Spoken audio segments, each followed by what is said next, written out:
Okay, so get ready to dive deep today because we're tackling Area 51. Oh, yeah. You know that place in Nevada that everyone whispers about UFOs and government cover-ups? Right.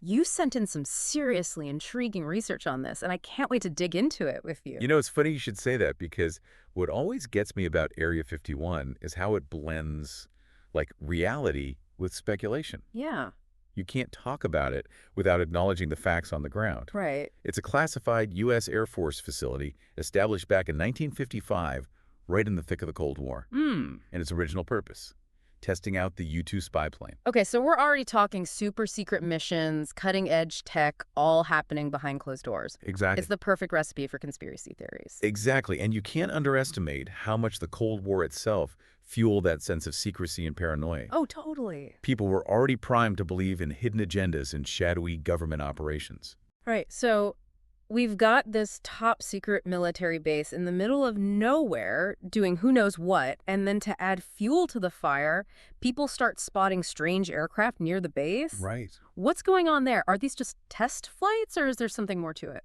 Well, we have to remember that this is a time of incredible technological advancement in aviation. Right. The U.S. was developing all sorts of experimental aircraft, pushing the boundaries of what was possible. Yeah. So while some of those sightings could have been prototypes without context, it's easy to see how people's imaginations would run wild, Sure. especially given the secrecy surrounding Area 51. Totally. It's like that saying, nature abhors a vacuum. Right. When there's a lack of information, our brains tend to fill in the blanks with the most exciting possibilities. Exactly. Even if those possibilities involve little green men. And speaking of little green men, this is where the story of Area 51 intersects with one of the most famous alleged UFO incidents in history, the Roswell incident of 1947. Ah, yes, Roswell. This happened just a few years before Area 51 was established, right? Right, in 1947. A mysterious object crashes in New Mexico, and the official explanation from the government was that it was just a weather balloon. Right. But come on, a weather balloon, that's almost as believable as swamp gas. Yeah, you can see why people were skeptical, right? Right. That explanation just didn't sit well with a lot of people. Yeah. The rumors started swirling almost immediately, with many believing that what actually crashed was an alien spacecraft. Yeah. And of course, the government's attempts to downplay the incident only fueled the flames of the conspiracy. And the timing is just too perfect. Right. The Roswell incident happens just as Area 51 is being built. Right, So naturally, people start connecting the dots. of course. Was the wreckage taken to Area 51? Were there even, bodies? Right. It's the perfect breeding ground for a conspiracy theory. Yeah. And it captured the public imagination in a way that few events ever have. Yeah. But the story doesn't stop there. Okay. In 1989, a man named Bob Lazar came forward with some pretty outlandish claims about Area 51 that sent shockwaves through the UFO community. Okay, so for those who aren't familiar with Bob Lazar, can you give us the rundown of what he claimed? This is where things get really interesting. Buckle up, because Lazar did not hold back. Okay. He claimed to have worked at a top-secret facility called S4, located near Area 51. Okay. And get this, his alleged job was to reverse engineer alien technology. Oh, hold on. He claimed to be actually working on captured UFOs, like the real deal. What kind of technology are we even talking about here? Lazar described incredible things. Like what?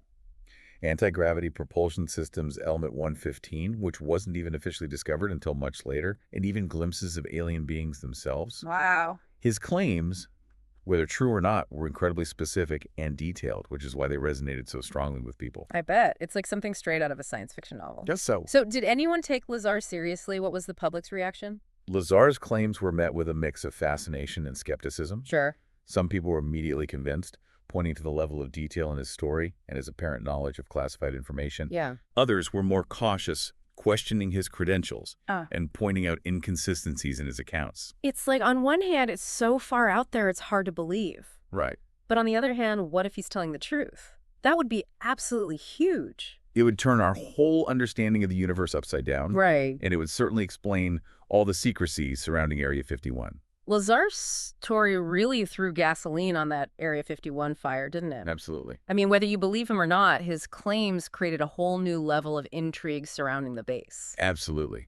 And it's interesting, isn't it? We have this place rooted in real-world Cold War secrecy, Right. then layered with the Roswell incident, and then Lazar's explosive claims come along Yeah. and really cement Area 51 as synonymous with UFOs and alien technology in the public imagination. It's like the ultimate mystery wrapped in an enigma. But Hmm. it's not just Lazar, right? Right. There have been other alleged whistleblowers and a ton of supposed leaked documents over the years, Sure. each one adding to the mythology of Area 51. Right. What's interesting, though, is that for decades, the government just wouldn't acknowledge Area 51 even existed. Right. They refused to comment on any of the rumors or speculation. It wasn't until 2013 that we got some kind of official confirmation, right? That's right. For years, Area 51 was the government's worst-kept secret. Everyone knew it was there, but officially it didn't exist. Right. Then in 2013, the CIA declassified a bunch of documents that finally officially acknowledged the existence of Area 51 Okay. and its role in developing the U-2 spy plane program. Okay, so they confirmed what we already knew about the YouTube program, but did these documents shed any light on the more, shall we say, extraterrestrial rumors surrounding the base? Well, that's the million-dollar question, isn't it? Right. The documents did reveal some fascinating details about other secret aircraft programs that were tested at Area 51, Okay. like the SR-71 Blackbird, Yeah. which still holds the record for the fastest air-breathing manned aircraft to this day, clocking in at over 2,100 miles per hour. It's mind-boggling. Right. Wow, 2,100 miles per hour. That's insanely fast. No wonder people thought they were seeing UFOs. So they were basically testing out technology so advanced it would seem unbelievable to the average person. Exactly. These aircraft were pushing the boundaries of what was technologically possible. Right. But even with these revelations, the declassified documents didn't satisfy everyone. Sure. The UFO enthusiasts, the believers, they saw it as confirmation that the government was still hiding something big, Right. that there were even more secrets buried deeper. And you can understand that, can't you? I mean, after decades of denial, why only release information about projects that are already somewhat known? Right. It definitely adds to the suspicion that there's more to the story. Absolutely. The lack of any mention of UFOs or alien technology, even to debunk them, only fueled the conspiracy theories. It's like trying to put out a fire with gasoline. And then with the rise of the internet and social media, those theories have spread like wildfire. In fact, I'd say Area 51 has become more popular than ever, right? I mean, remember that whole Storm Area 51 thing a few years back? How could we forget? Millions of people signing up on Facebook to storm the base and see them aliens. Yeah. It was absolutely wild. It really speaks to how deeply ingrained Area 51 is in our culture, doesn't it? It does. Even as a joke, the idea of storming a secret government base to uncover the truth about UFOs captured the world's imagination. It really does. It's a testament to the power of mystery and the enduring human fascination with the unknown. Right? We're naturally curious beings drawn to the unexplained. Yeah. And when you combine that curiosity with a place like Area 51 steeped in secrecy and speculation, it's a recipe for endless intrigue. It really makes you wonder, what is it about Area 51 that keeps us so captivated after all these years? Why are we still so drawn to this place and its secrets? That's the big question, isn't it? I think it goes beyond just a fascination with UFOs and aliens, don't you think? Totally. It's deeper than that. What is it about the unknown that both intrigues us and scares us at the same time? It's the mystery of it all. It's that possibility, that tiny glimmer of hope that maybe, just maybe, we're not alone in the universe. That somewhere out there, something extraordinary exists beyond our current understanding. It's like staring up at the stars and realizing how vast and unknowable the universe really is. Right.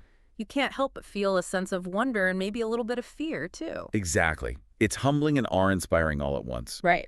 And I think Area 51, whether it actually holds the answers to these questions or not, has become a symbol of that mystery, a focal point for our hopes and anxieties about the unknown. It represents that begging question. What else is out there? And even with all the research we've just unpacked together, the declassified documents, the first-hand accounts, we're still left with more questions than answers. We are. And that's part of what makes it so fascinating. Yeah. It's a puzzle we may never fully solve, but in a way, that not knowing the mystery of it all is what keeps us looking for those answers. So where does that leave us, for someone listening to all of this, trying to make sense of it all? What should we take away from this deep dive into Area 51? Well, I think the most important takeaway is to be critical thinkers. Okay. We have to approach these topics with a healthy dose of skepticism, to question what we hear and see, and to evaluate the evidence carefully.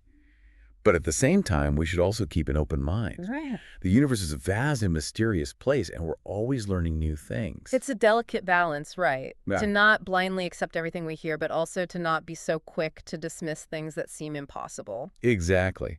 Because what might seem impossible today might just be tomorrow's groundbreaking scientific discovery. Right. And who knows? Maybe someday the truth about Area 51 will be revealed. Yeah. Or maybe the real truth is far stranger and more wonderful than we could ever imagine. And maybe that's the most exciting possibility of all. Thanks for taking this deep dive with us today. Don't forget to check out the show notes for links to all the sources we discussed and some additional resources if you want to explore this topic even further. And who knows, maybe someday we'll be back for another deep dive into the mysteries of Area 51. Until then, keep looking up.